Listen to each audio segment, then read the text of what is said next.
السلام عليكم، اهلا وسهلا بكم. نتمنىكم تكونوا مزيانين، احوالكم بخير وعلى خير. مرحبا بكم معايا وصفات امي امن ناجحه. ان شاء الله اقتراح جديد ووصفه جديده على القناه. غادي نحضروا واحد الحريشات في الفران خفاف ظراف ورائعين كيف ما عودتكم. مساله ديال رائعين رائعين ما فيهاش نقاش. ما ناقشوش انهم الا ما كانوش رائعين وما كانوش غزال وكيف ما كتشوفوهم هشاش وخفاف وغزالين، ما اكيد ما غنشاركهمش معكم. هذه مساله كونوا متاكدين منها. ندوزو ان شاء الله نتعرفوا على الطريقه والمكونات. اليوم ان شاء الله قررت انني نحضر معكم هذه الحرشه غير بربعه ديال السميده. نزولا لطلب واحد السيده كانت قالت لي اختي حاولي تشاركي معنا بكميه اقل، يعني حطيت حرشات تقريبا بنص كيلو ديال السميده، يعني 500 غرام. دابا اليوم ان شاء الله غادي نديروها غير ب 250 غرام وكتعطينا واحد الكميه اللي لا باس بها. المهم تبعوا معايا الطريقه والمكونات وغادي تحصلوا على نتيجه غزاله ديال هاد الحريشات اللي ساهلين. وجدوهم الكوتي ولا الفطور، ما كياخذوش وقت اللي هو كتير بزاف في التحضير ديالهم. بسم الله على بركه الله. بالنسبه للمكونات احتاجيت 2 ديال البيضات، ضفت عليهم واحد تقريبا نص معلقه صغيره ديال الملح و4 ديال المعالق كبار ديال السكر. واخا 4 ديال المعالق راه ما كتجيش حلوه، بغيتو تنقصوا نتوما في الحلاوه ممكن تقدروا ديروا 3 ولا 2 على حسب الرغبه ديالكم. انا بالنسبه لي درت 4 ديال السكر، ولكن كيجي القياس ديالهم هو هذاك. ضفت عليهم واحد نص كاس ديال الزيت الروميه، يعني الزيت النباتيه العاديه. القياس باش كنعبر دائما بكاس العنبه. وان شاء الله في صندوق الوصف غادي نخلي لكم بالناس اللي كيهتموا بالملي وبالغرام طبعا. بالنسبه للتنسيم نسمتها انا هنا بواحد الساشيه من الفاني. هنا لكم الاختيار، انا فايت لي الصراحه مجرباها بالحليب ومجرباها بالعصير ديال البرتقال، وبجوج بهم كيجيو زوينين. الا بغيتو ديروها بالحليب يعني كيف ما انا دابا غادي نديرها بالحليب ونسمتها بالفاني.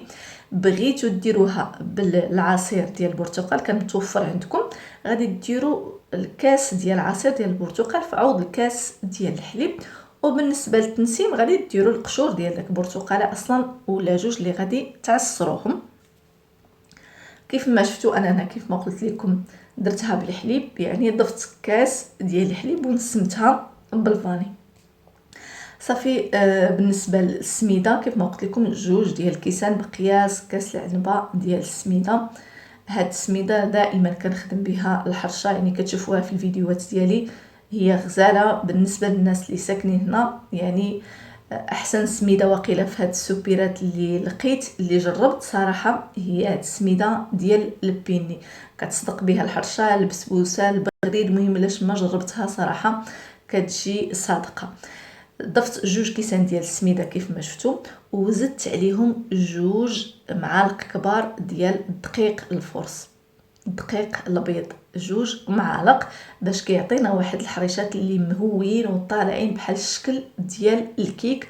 داكشي علاش ضفت 2 معالق ديال الدقيق الفرص. الا بغيتو تستبدليهم بدقيق الفينو حتى هو مره كنديرو، ما كنديرش الفرص وكندير 2 معالق ديال الدقيق ديال الفينو.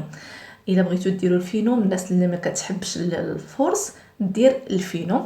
صافي كنخلط هاد المكونات مزيان، تقدروا تخلطوهم بالطراب باليدوي ولا الكهربائي ولا غير هكا بشي معلقه. المهم غير كتخلطوا مزيان العناصر مع بعضياتهم. بالنسبه للحرشه يعني ماشي ضروري اننا غادي نطربوا يعني الخليط مزيان بحال الكيك، غير كيتخلط لينا وصافي. انا غير شفتوني طربت بالطراب الكهربائي، بغيتو تطربوا يعني بالطرب الكهربائي، بغيتو غير بالفويه ولا غير بالمعلقه. المهم طربوا العناصر مزيان خلطوهم مزيان وصافي. صافيت من بعد انا اختاريت نحطهم في هاد الليمون هادو كيف ما كتشوفوا. طبعا هاد الليمون كيكونوا خفاف بزاف، حاولوا الا بغيتو ديروهم في هاد الليمون. انا بالنسبه ليا راه خفاف بزاف. ويلصقوا لكم الا ما دهنتوهمش مزيان بالزبده ورشيتوا عليهم السميده. كيف ما شفتوا حاولت ندهنهم مزيان بالزبده ورشيت عليهم السميده باش مني يطيبوا وتبغيو ديموا ليهم يجيوكم ساهلين، خصوصا هاد ليمون اللي ما كيكونوش شي مولات اللي شي نوعيه اللي زوينه خفاف ويلصقوا. يعني ضروري من هاد كنأكد عليها باش ماشي مني تضربوا فيهم تماره ومن بعد ملي غادي تجيو ديموا ليهم يلصقوا لكم ويخسروا وصدقوا شي ما درتوه. داكشي علاش كنقول لكم هاد المساله. كيف ما شفتوا الخليط ديالنا كيبدا غير كنبريباري انا ديك ليمون كيكون عقاد واحد شويه كنصبوا في ليمون. حاولوا ما تعمروش ليمون بزاف لان الحرشه كتطلع. انا هنا راه عمرتهم، كاين شي وحدين اللي عمرتهم بزاف يعني فاضوا. حاولوا يعني تخلي واحد شويه د ليسباس فين غادي يطلعوا هاد الحريشات. بالنسبه للفران شعلته، يعني انا كان قبل ما نبريباري الحرشه شعلته على درجه ديال 180 درجه. المهم فت الكيك بواحد شويه شعلته من التحت. دخلت هاد الحريشات ديالي الوسط ديال الفران بحال غادي نطيب الكيكه الوسط ديال الفران حتى طلعوا وبداو يعني يتنفخوا. كنشوفهم تنفخوا وديك الجناب ديالهم بداو كيتحمروا. كيبانوا لكم بان الجناب بداو كيتحمروا هكا باش ما تغفلوش عليهم ويتحرقوا لكم.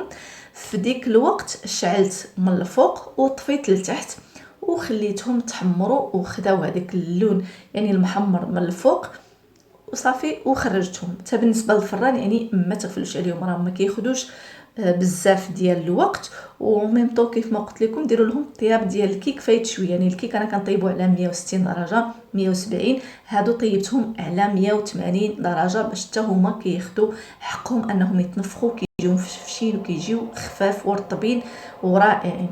بالنسبه للتزيين يعني لكم الاختيار. انا هنا زينتهم بشويه ديال شي وحدين حطيت فيهم الكونفيتور، شي وحدين حطيت فيهم النوتيلا ورشيت عليهم شويه ديال الكاوكاو مهرمش ولا لوز ولا غير دهنهم بالعسل ولا بالزبده. المهم ما نقول لكم شنو غادي ديروا بهم. الاساسي هو انهم كيجيو رائعين، كيجيو واحد الخفه فيهم واحد الهشاشه، يعني كيجيو غزالين بزاف يستحقوا انهم يتجربوا. وما تاخذوش بعين الاعتبار يعني هاد المولات بالضبط اللي خديت انايا ديروهم اي مولات عندكم. واي مول حتى الا بغيتو ديروه مول فردي تكبوها في مول فردي، يعني راه في مول كبير حجم كبير، يعني ماشي هاد المولات الصغار الفرديين. يعني غادي ديروها وراها كتعطيكم يعني كتجي نفس النتيجه. وانا بالنسبه لي هنايا هاد المولات راه صراحه راه كبار. الا كانوا عندكم مولات هكا الحجم متوسط راه يعطيكم 12 حبه هكاك وكيجيو داك الشكل ديال المولات المتوسط احسن من هادو اللي كبار. كان هذا هو الفيديو ديالي اليوم، نتمنى انه ينال الاعجاب ديالكم. ما تبخلوش